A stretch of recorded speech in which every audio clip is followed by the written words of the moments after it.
साहित्य में अपने बेहतरीन लेखन से खुद के लिए विशिष्ट स्थान बनाने वाले मुंशी प्रेमचंद, समाज को मानवीय सच्चाई से रूबरू कराने वाले हिंदी के कथा सम्राट मुंशी प्रेमचंद जी की जयंती पर भावभीनी श्रद्धांजलियां अर्पित करते हुए केरल के बेहतरीन महाविद्यालयों में एक सरकारी महाविद्यालय तिरुवनंतपुरम के हिंदी विभाग ने रंगारंग कार्यक्रमों का आयोजन किया। हिंदी शोध मंच के नेतृत्व में आयोजित कार्यक्रम ने एक बार फिर प्रेमचंद जी की स्मृतियों को ताज़ा कर दिया। उनकी अमर रचनाओं पर विचार विमर्श हुआ, पुनर्पाठ हुआ और कार्यक्रम का मुख्य आकर्षण रहा उनकी अमर कथा ठाकुर का कुआं का नाट्य मंचन। जयंती समारोह को सुचारू रूप से आयोजित करने का श्रेय जाता है विभाग के वरिष्ठ प्रोफेसर डॉक्टर सुनील कुमार को और विभाग के सभी अध्यापक बंधुओं को। शोधार्थी सुलोचना के प्रार्थना गीत से उद्घाटन सत्र का शुभारंभ हुआ। हमको मन की शक्ति देना, मन विजय करे, दूसरों की जैसे पहले खुद को जय करे। हमको मन की शक्ति देना, भेद भाव अपने दिल से साफ कर सके, भेद भाव अपने दिल से साफ कर सके, दोस्तों से भूल हो तो माफ कर सके, झूठ से बचे रहे, सच कदम भरे, दूसरों की जैसे पहले खुद को जय करे। हमको मन की शक्ति देना। विभाग के ही डॉक्टर सोफिया राजन ने सत्र का संचालन किया और विभाग अध्यक्षा डॉक्टर सुमा एस ने अध्यक्षीय भाषण में प्रेमचंद की प्रासंगिकता और उनकी अमर लेखन पर अपने विचार प्रकट किए और उस महान हस्ती की प्रासंगिकता पर एक बार फिर जोर दिया। कॉलेज प्रिंसिपल डॉक्टर चांदनी सैम ने इस भव्य समारोह का उद्घाटन करते हुए हिंदी विभाग द्वारा आयोजित जयंती समारोह की सराहना की और हिंदी भाषा के प्रति उनका लगाव एवं सभी को हिंदी सीखने की अहमियत पर जोर दिया।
आशीर्वाद भाषण में कॉलेज के वाइस प्रिंसिपल अनिला जेएस ने प्रेमचंद की धर्मपत्नी शिवरानी देवी द्वारा लिखी कथा सम्राट की जीवनी के अनुवाद को पढ़कर उनके मन में उस महान हस्ती के व्यक्तित्व की जो छाप पड़ी उससे हमें भी रूबरू कराया।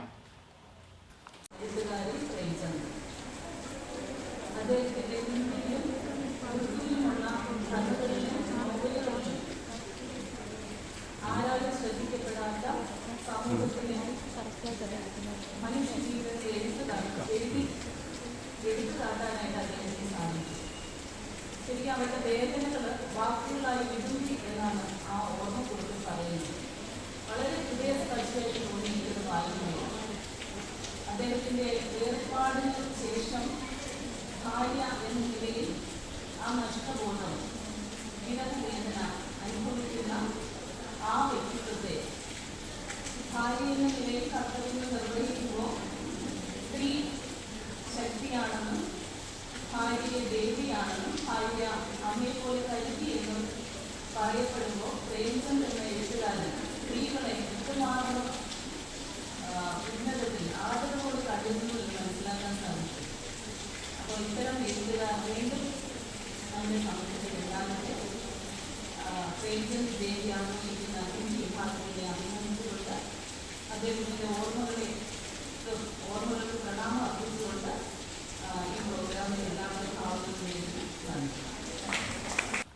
जयंती समारोह का मुख्य आकर्षण रहा शोधार्थियों और विभाग के छात्राओं द्वारा आयोजित रंगारंग कार्यक्रम। मुंशी प्रेमचंद की अमर कहानी ठाकुर का कुआं का नाट्य मंचन फर्स्ट एमए हिंदी के छात्राओं ने किया। उनके अभिनय ने सबका मन मोह लिया। प्रेमचंद के पात्र मानो एक बार फिर जी उठे। छात्राओं के अभिनय सौष्ठव ने सबको मानो मंत्रमुग्ध कर दिया। प्रस्तुत है कथा सम्राट मुंशी प्रेमचंद जी की प्रसिद्ध कहानी ठाकुर का कुआं का दृश्याविष्कार। प्रेमचंद ने इस कहानी के माध्यम से भारतीय जाति प्रथा की सबसे घृणित परंपरा अस्पृश्यता के कारण तिरस्कार, अपमान और मानवीय अधिकारों से वंचित जीवन जी रहे अछूतों की सामाजिक और आर्थिक स्थिति को अभिव्यक्त किया है।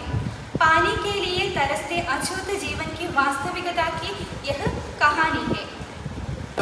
इस नाटक के पात्र गंगी सुजा, जोखो कार्तिका, ठाकुर कृष्णवेणी, स्त्री एक वैष्णवी बी, स्त्री बी विनायका विजय।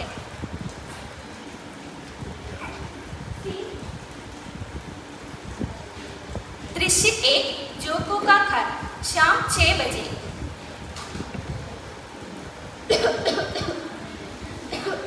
अरे क्या हो गया? क्या हो गया? पानी चाहिए? G P low.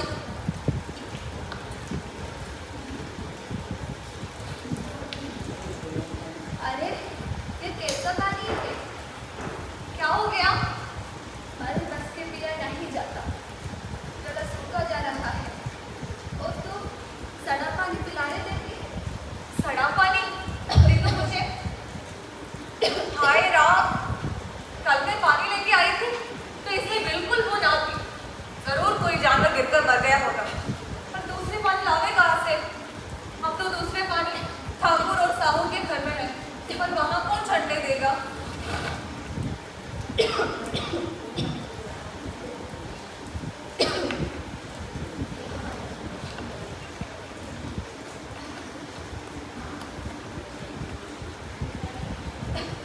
अरे अब तो हमारे प्यास के रखा नहीं जाता। क्या हो गया?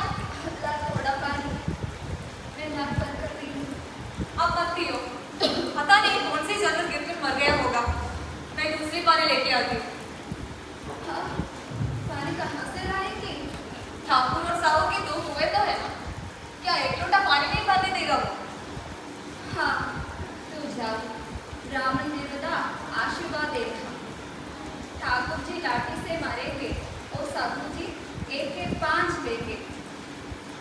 हाँ ईश्वर, गरीबों के दर्द वो समझता है।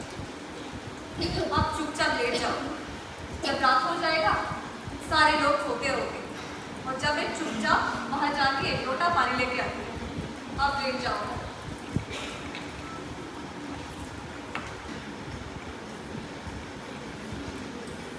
लगता है कोई नहीं है। किसी ने देखा तो नहीं।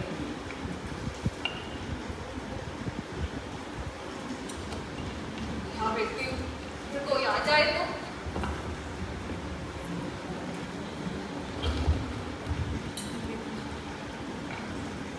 कुएं के पानी सब लोग पीते हैं, किसी के लिए रोक नहीं। सिर्फ मैं ही एक बेनसीब ये नहीं ले सकती। हम क्यों नीचे और ये लोग क्यों ऊंचे? जो ठाकुर जी, इन्होंने तो पिछले दिन तो उस बेचारे गडरी के पेड़ को चुरा लिया और फिर मारकर खा लिया। और ये जो पंडित जी, इनके घर में तो 12 महीनों तक जुआ हुआ था। और वो जो साहू जी, जिन्हें तो घी में तेल डालकर बेचती है। हम तो बहुत कराते हैं हमसे और मजूरी देते नानी मरती है। किस किस बात में हमसे ऊंच है? हम गले गले चिल्लाते नहीं कि हम ऊंचे हैं, हम ऊंचे हैं। कभी गांव में आते हैं तो रसभरी आंखों से देखते हैं, जैसे छाती पे सांप लौट रही है। अरे बाप रे, ये आ रहा है। अगर देख लिया तो गड़बड़ हो जाएगा और एक लात भी नीचे नहीं पड़ेगा। हे भगवान, कब इन लोगों को हमसे दया आएगा?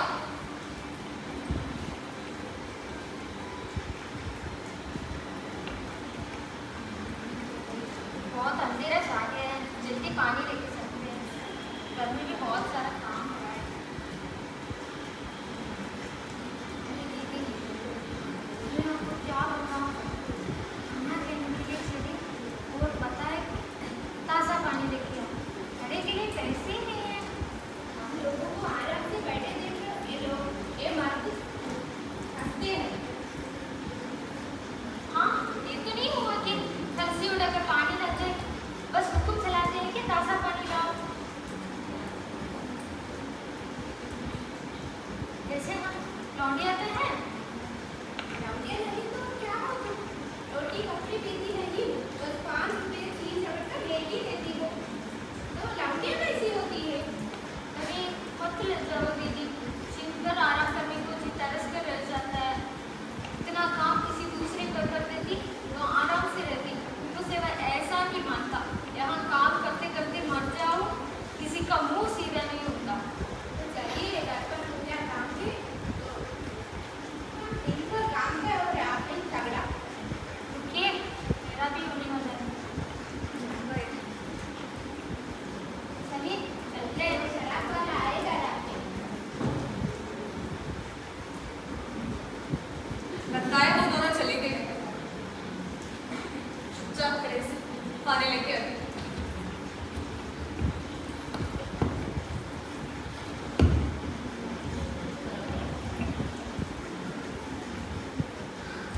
बच गए, यहाँ पर तो पहुंच गए। अब पानी भरना है।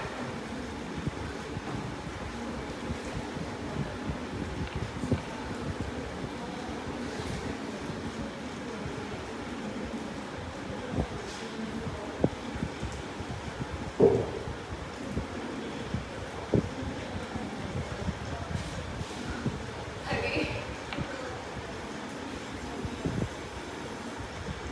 कौन थे? कौन थे? बाप रे, फिर क्या?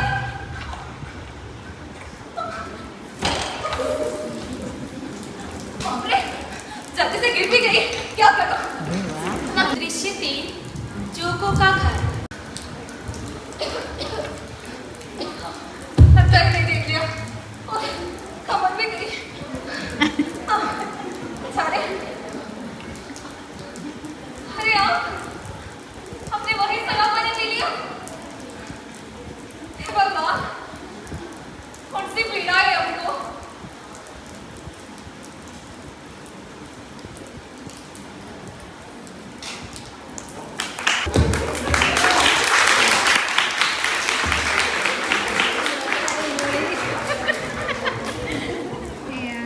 प्रेमचंद की रचनाओं पर प्रश्नोत्तरी लेकर हाजिर हुई फर्स्ट बीए हिंदी की छात्राएं।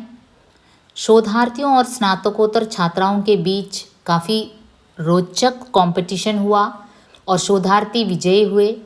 उन्हें विभाग की तरफ से आकर्षक सम्मान भी दिया गया। रिसर्च स्कॉलर्स के लिए परसों तुम्हारे लाडले भाई ने मुझसे मांस पकाने को कहा। घी हांडी में पाव भर से अधिक न था, बस सब मैंने मांस में डाल दिया। जब खाने बैठा तो कहने लगा, दाल में घी क्यों नहीं है। बस इसी पर मेरे मायके को बुरा भला कहने लगा।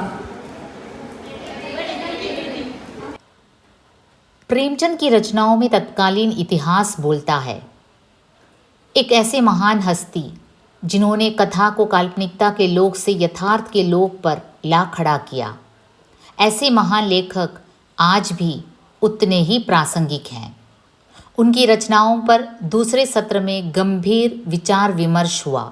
अध्यापकों और छात्रों की सक्रिय भागीदारी यह सिद्ध कर गई कि प्रेमचंद कल, आज और आने वाले कल में भी उतने ही प्रासंगिक रहेंगे।